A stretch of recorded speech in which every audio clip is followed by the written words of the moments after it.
Hello everyone, আজ আবারও তোমাদের সঙ্গে শেয়ার করতে চলে এলাম আরেকটি নতুন লুক। তো এটা ছিল সামারের একটি সেকেন্ড লুক। তো তোমরা দেখতে থাকো পুরো ভিডিওটা, আশা করছি সবার খুব ভালো লাগবে। তো আমরা চলে গিয়েছিলাম ঢান্ডিংগুড়ি। সেদিন প্রচণ্ড রোদ ছিল, যার জন্য বাইকে আসতে প্রচণ্ড কষ্ট হয়েছিল। আর কষ্টের মধ্যে আরও কষ্ট, রাস্তায় এসে দেখি রাস্তার কাজ চলছে, আর বাইক নিয়ে ওই ছোট ছোট পাথরের উপর দিয়ে আসা, মানে খুবই কষ্ট হয়েছিল, খুবই সমস্যা হয়েছিল। তারপর যাই হোক, অনেকটা কষ্ট করে আমরা চলে এসেছিলাম ব্রাইডের বাড়ি।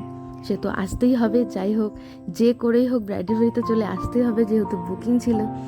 আর এই যে দেখো, এসে দেখি ওর এখানে এটা একটা গিফট, তো কি সুন্দর না? এই যে আমার বর বসে আছে, তো আমরা কি গল্প করছিলাম একটু। তারপরে আমাদের জন্য নিয়ে এলো মিষ্টি। তো মিষ্টি আনার পর মিষ্টি আর ঠান্ডা নিয়ে এসেছিল, আমরা ওটা খাচ্ছিলাম।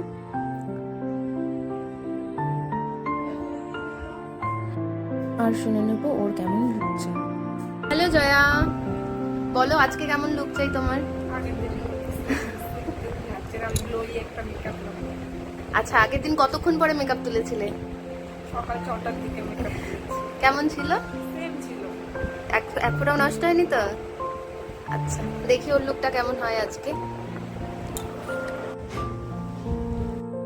এই তো ওর হেয়ারস্টাইল বাদে পুরো মেকআপটা মোটামুটি কমপ্লিট। হেয়ারস্টাইলটা করলে মেকআপটা পুরো লুকটা কমপ্লিট হয়ে যাবে।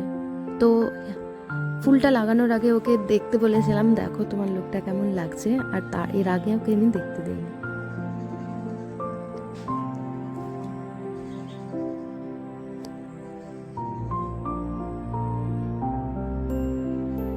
ও বলছে অবাক হওয়ার কিছু নেই, মানে ও এক্সপেক্ট করেই রেখেছিল যে এত সুন্দর একটা লুক ও পাবে।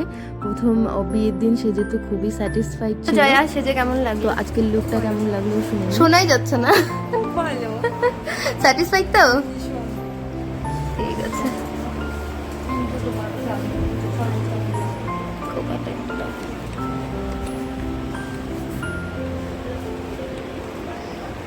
এটা হচ্ছে ওর ফাইনাল লুক। তোমরা তো শুনতেই পেলে ওর কেমন লেগেছে। এখন তোমরা জানাবে তোমাদের কেমন লাগলো। আর এরপর একটা পার্টি লুক আছে, দেখতে পাবে তোমরা এই ভিডিওতেই। তো তোমরা কিন্তু অবশ্যই জানাবে তোমাদের কেমন লাগলো। আর যারা ক্লাস জয়েন করতে চাও তারা আমার হোয়াটসঅ্যাপ নাম্বারে যোগাযোগ করবে, 8637836739। এই ছিল পার্টি লুকটা। আর এখন ওকে স্টেজে কেমন লাগছে দেখো। রুম থেকে স্টেজে আরো বেশি ভালো লাগছিল। তো স্টেজে এতটা সুন্দর লাগছিল। তারপর আমরা চলে যাই খেতে। তো বারবার রিকোয়েস্ট করছিল খাওয়ার জন্য, তাই আমরা বসেছি খেতে। তো এই হচ্ছে বর আর আমি। টাটা।